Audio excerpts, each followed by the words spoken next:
today we're gonna be doing Tamar's makeup. She has a YouTube channel which I'll link down below, and she's just gonna be talking about the whole Black Lives Matter movement and her experiences and her thoughts, and yep, so let's just get started. Okay, so hi, I'm Tamar.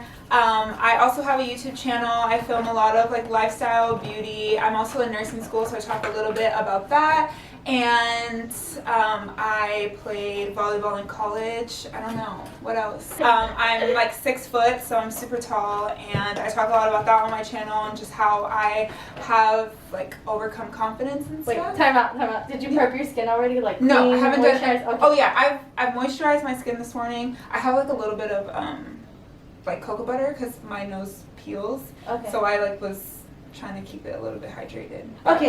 Yeah. Then that's fine. So I talk a little about my height and how like I overcame that and like confidence and stuff. I think that's a lot of where like my confidence issues started when I was younger, especially with me also being black. I'm like really tall and black, and I guess that's how we can like kind of get into the whole like Black Lives Matter movement.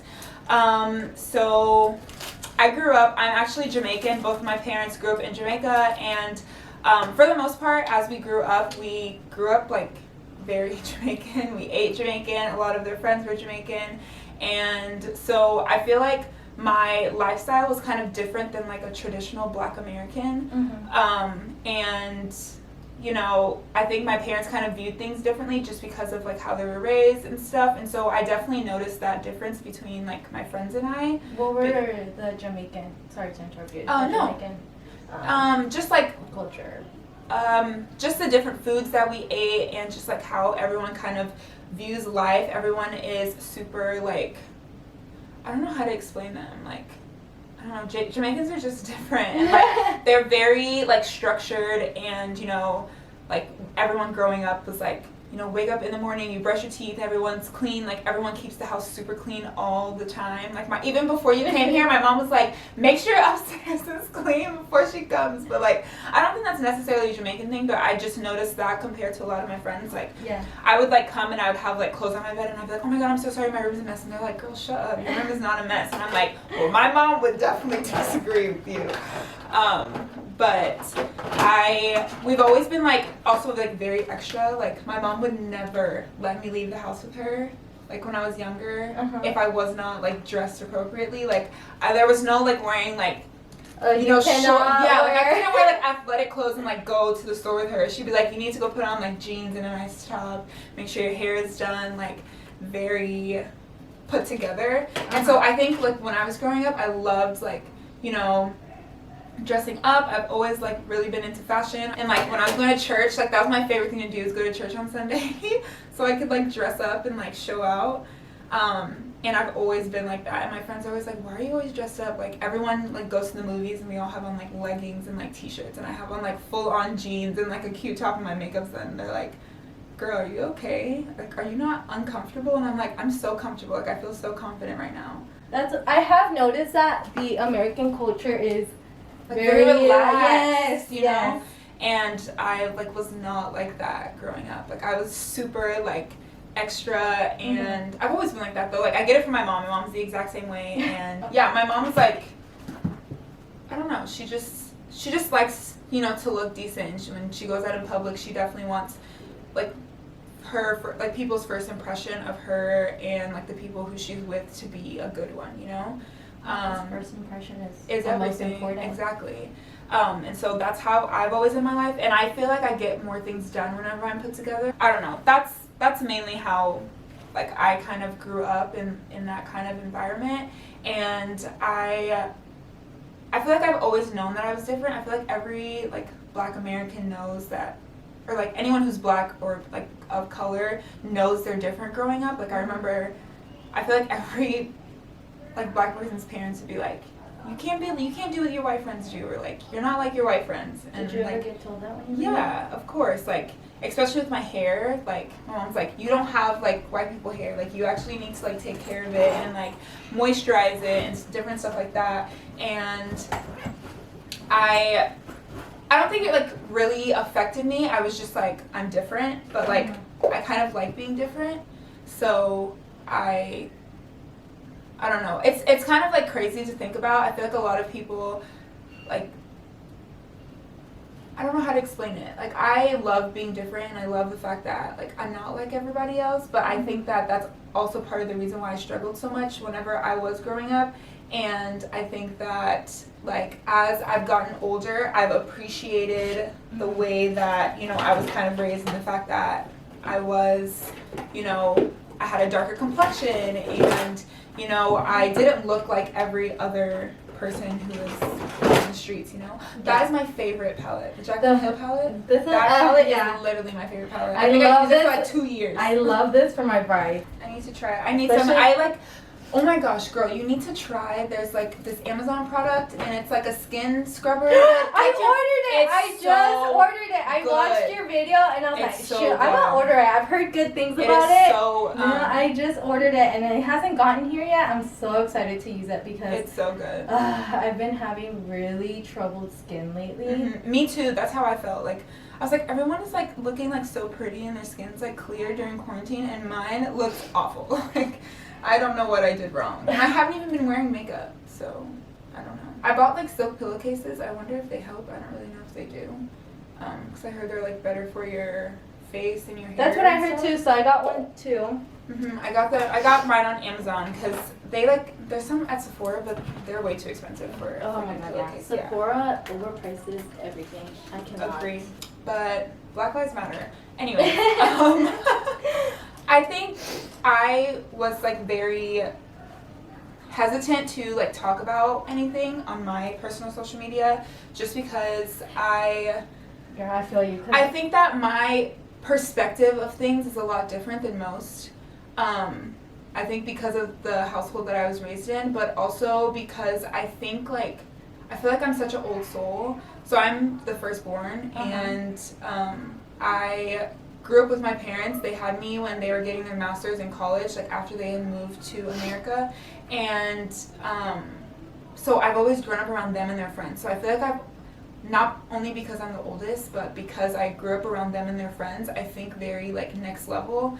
And sometimes I feel like the people like my age kind of like think in like this small box instead of thinking outside of the box and putting themselves in other people's shoes. And so I feel like every Black individual's experience growing up in America has been so different.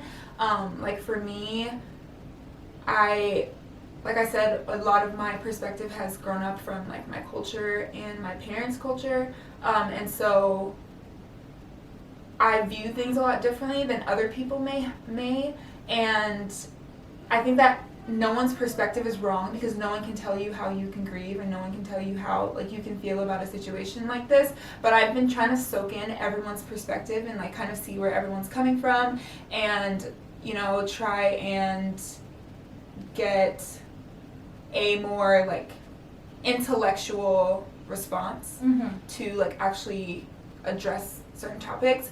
But at the end of the day, I feel like the fact that we have to do all of this just to be treated as human beings is actually like kind of bizarre. Like if you really if you literally sit and think about it, the fact that you have a view of someone solely because of the color of their skin is actually the wildest thing that I have ever been able to wrap my head around.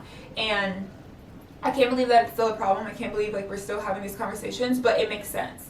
And I think that so many like Black people have kind of just been complacent. Like it is what it is. Like we're never going to get the respect that we deserve, and I feel like that's what so many people have kind of thought. And you just like kind of live your life like as normal, and even like the things that happen in your life, especially like when it comes to jobs or getting like different opportunities, and you just like know, well, I have a disadvantage because I am a Black woman. You know what I mean? Have you ever felt like that with when it comes to school and job opportunities and things like that? Not necessarily job opportunities. I feel like maybe a little bit when it came to like me playing volleyball. I feel like I was at like a disadvantage amongst more of like my white peers, just because, you know, volleyball is very expensive. First of all, it's like a very expensive sport, yeah. And I feel like if I didn't put on a certain facade that like, you you know, I'm not poor or whatever, like, people were gonna, like, view me differently, you know?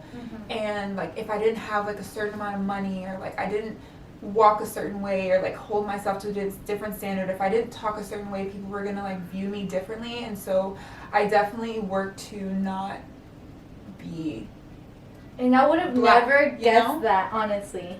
like, Because I always thought, oh, look, she's so confident and things like that. but I you know, the honestly funny would have thing never is guessed I that. am super confident. It's just that, like, sometimes you have to think. Like, I was literally talking to my boyfriend the other day. We like to go work out in his cousin's neighborhood, and it's obviously, like, a predominantly white neighborhood. And sometimes I like to go run on, like, I'll run on the street, like, along the sides of the street, because they don't have, like, a actual track in, like, that section of the neighborhood.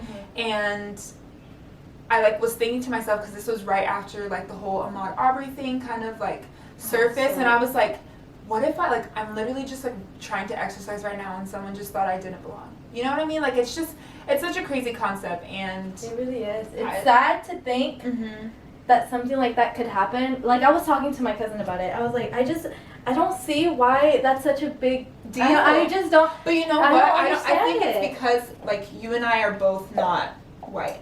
You know what I mean? Like, Yeah. we're not, like, we have more, like, culture and more understanding, and we respect, like, the beauty of everyone's different cultures.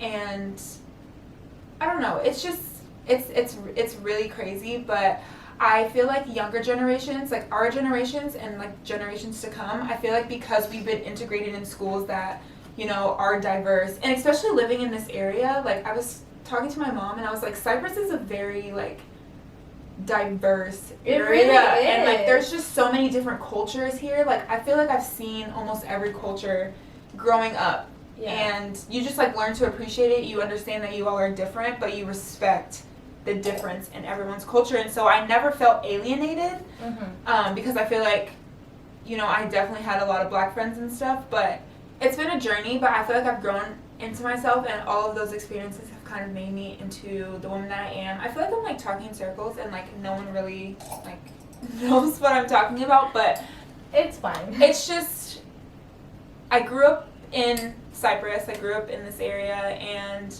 it's a very diverse area. Like, I feel like everyone lives here. We have a mix of white and Hispanic and, like, Indian or Middle Eastern, and, There's just a little like, bit of everything. yeah, there's just a little bit of everything. It's like a nice little spice. I feel like Houston is very diverse, and so you kind of, like, grow accustomed to everyone's culture, and you appreciate everyone's culture. You understand that each other's different, but, like, you still go to each other's houses and, like, eat each other's food, and it's, like, a very inclusive environment. But I feel like as we've all gotten older and moved out of Cypress, or, like, experienced life outside of this area, we have seen, like, true problems and true, Yeah. like, struggles of people who don't grow up in areas like this.